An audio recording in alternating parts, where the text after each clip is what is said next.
मैं राजा जनक से कहूँगा वो धनुष दिखाएंगे। थोड़ी देर बीता तो राम जी को धैर्य नहीं रहा। राम जी ने कहा गुरुजी वो धनुष कब देखने को मिलेगा? जैसे बच्चे होते थे, बच्चे ही हैं राम जी, 12 वर्ष के थे, कोई बहुत ज़्यादा उम्र तो नहीं, और बाल लीला है। रघुनाथ जी ने कहा गुरुजी वो धनुष कब देखने को मिलेगा? जब बार बार राम जी ने विश्वामित्र जी से कहा वो धनुष कब देखने को मिलेगा, कब देखने को मिलेगा, तो विश्वामित्र जी ने सोचा जब तक ये धनुष देख नहीं लेंगे तब तक इनको शांति नहीं मिलेगी, तो अब पहला काम यही हो कि इनको धनुष दिखा ही दिया जाए। विश्वामित्र जी ने सारी बात रोक दी और विश्वामित्र जी ने राजा जनक से कहा हे राजन, एतद् दर्शय भद्रम ते कृतकामो नृपात्मजो। ये कृतकामो का इतना अर्थ है। एतद् दर्शय भद्रम ते, हे राजन आपका कल्याण हो, वो धनुष इनको दिखा दो। जब तक ये धनुष देख नहीं लेंगे तब तक कृतकाम नहीं होंगे, ये शांत नहीं होंगे, इनका प्रयोजन पूर्ण नहीं होगा। कृतकामो नृपात्मजो दर्शनादस्य धनुषो यथेष्टम प्रतियास्यतः।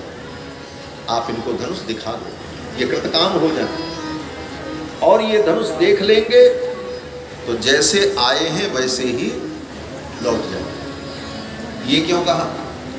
बोले विश्वामित्र जी ने सोचा बालक हैं, कहीं चंचलता बस धनुष को छूने उने लगे, कुछ करने लगे तो कहीं जनक जी को अटपटा न लग जाए, इसलिए विश्वास दिलाने के लिए विश्वामित्र जी ने कहा राजन यथेष्टम प्रतियास्यतः, जैसे आए हैं वैसे ही चले जाएंगे, आप इनको धनुष दिखा दें।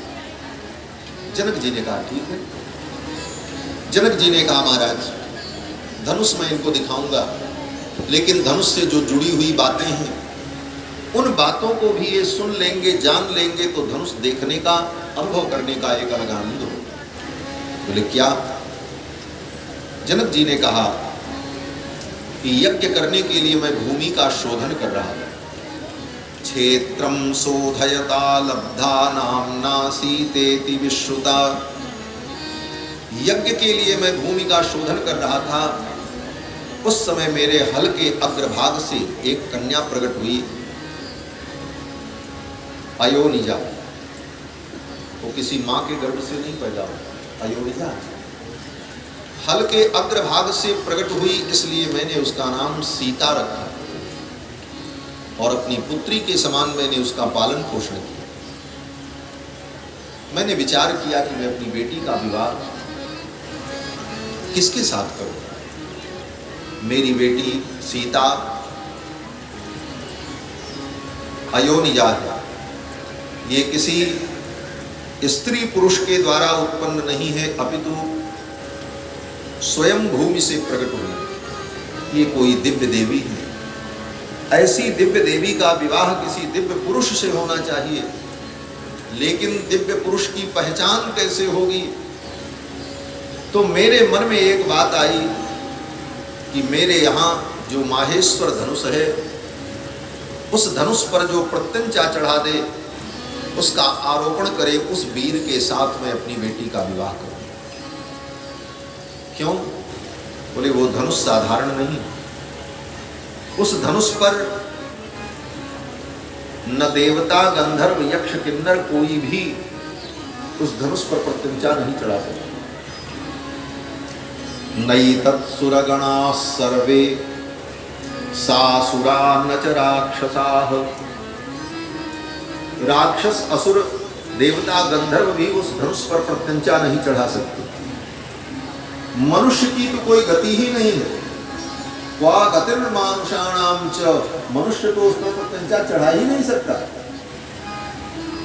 तो मैंने प्रतिज्ञा की कि उस धनुष पर जो प्रत्यंचा चढ़ा देगा, उस वीर के साथ मैं अपनी बेटी का विवाह करूं। मेरी इस प्रतिज्ञा को सुनकर के बड़े बड़े राजा आए, धनुष पर प्रत्यंचा चढ़ाने की कोशिश की, लेकिन धनुष को तिल भर भी हिला न सके। प्रत्यंचा चढ़ाना तो बहुत दूर की बात है।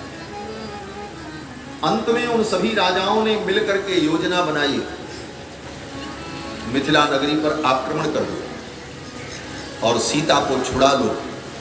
फिर आपस में तय कर लेंगे किसके साथ सीता का विवाह होगा। एक साथ उन राजाओं ने रोषेण महताविष्टा पीडयन मिथिलापुरी, उन राजाओं ने मेरी मिथिला नगरी को घेर लिया और उनका उद्देश्य था कि सीता को छुड़ा ले। फिर आपस में हम लोग तय कर लेंगे किसके साथ सीता का विवाह होगा। इसी भाव को गोस्वामी तुलसीदास जी ने दूसरे शब्दों में कहा कि भूप सहस दस एक ही बारा लगे उठावन करे बेटा। 10,000 राजा एक साथ धनुष को उठाने के लिए गए। भूप सहस दस एक ही बारा।